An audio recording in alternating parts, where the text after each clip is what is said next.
Science fiction can be both entertaining and a portal to something the future might hold. Such a different realm or world that you go into when you read. It's just always been so much more fun for me than regular reading. I've always loved the idea of something that is like reality but not reality. The things that seem completely fantastic, well, maybe they're real possibilities.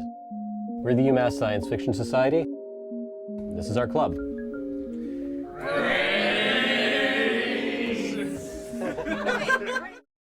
My name is Corton Dalton. I'm the president of the UMass Science Fiction Society. Stephen Benny, I'm the vice president. Michelle Vigent, I'm the head librarian. Alex Newman, I've been a member for about 2 semesters now. My name's Siobhan Henderson. I'm essentially the club mom right now. There are the people who come down, check out books, and leave. And then there's the group of people who spend a lot of time sitting down here. A lot of fun conversation. Very chill, very easy to just kind of fit in here. We'll chat, converse, socialize, make fun of each other. When I walked in, there were 10 people in the room, and within 3 days, all 10 of them were my friends. I just started coming more and more, hanging out, and just staying here and reading. I've been interested in reading science fiction and fantasy for as long as I remember. I probably started reading sci-fi about a week after I learned how to read. I started reading back when I first found science fiction in my dad's old collection. Isaac Asimov and Kurt Vonnegut. Fahrenheit 451, written by Ray Bradbury. And the Dragonlance Chronicles was just chock full of adventure kind of stories. Heinlein. I think everyone should read Starship Troopers.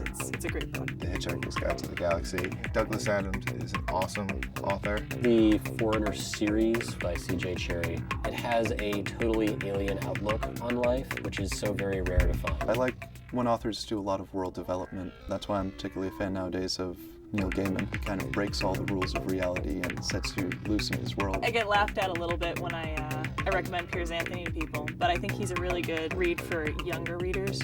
Neil Stephenson just creates these fantastic cyberpunk settings. If you have wonderful characters, you can do anything. I would recommend, as a series, Terry Pratchett's Discworld series. This is the first in the series called The Color of Magic. He specializes in the insane and utterly fantastic. The Color of Magic was about Winrich the wizard who only knows one spell.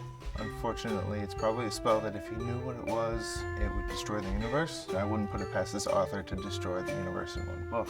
It's definitely something where you keep turning the pages because you don't know what's going to happen next. I recommend Good Omens as an excellent read. It's one of Neil Gaiman's and Terry Pratchett's best, in my opinion. It's a single look at the birth of the Antichrist and the attempts of both heaven and hell to dominate his growth and existence. There's just a lot of witty humor, witty characters. I'd be hard-pressed to think of another book that's made me laugh out loud so much, putting a brighter view on the apocalypse than I've ever seen anywhere else. One book that I would genuinely recommend is Ender's Game. It's got to be one of my absolute favorites. It's a really good book by Orson Scott Card. It's about a young boy who is growing up in a place where Earth is at war, and he is drafted into the military, and he's only 6 years old. It's such an emotional book. And as you can see, this copy is a bit beat up, and that's usually a sign in the science fiction library of a good book, because those are the books that people thumb through, that they pick up, that they quote, that they really think about, and that to me makes a really good book. One of the specialties of sci-fi authors is bringing up situations that people haven't encountered before.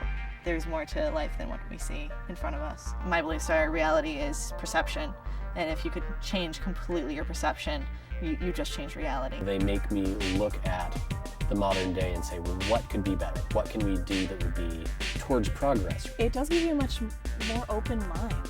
It does sort of make you think a bit more. I think that's the most important thing about science fiction, is that it makes you wonder.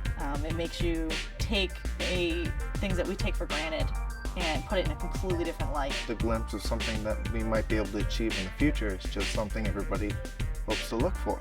It's just a chance to take a break from your day-to-day life and stresses and have fun somewhere else. Read about these fantastic worlds and fantastic happenings in places where you can't necessarily be, but you can at least read about.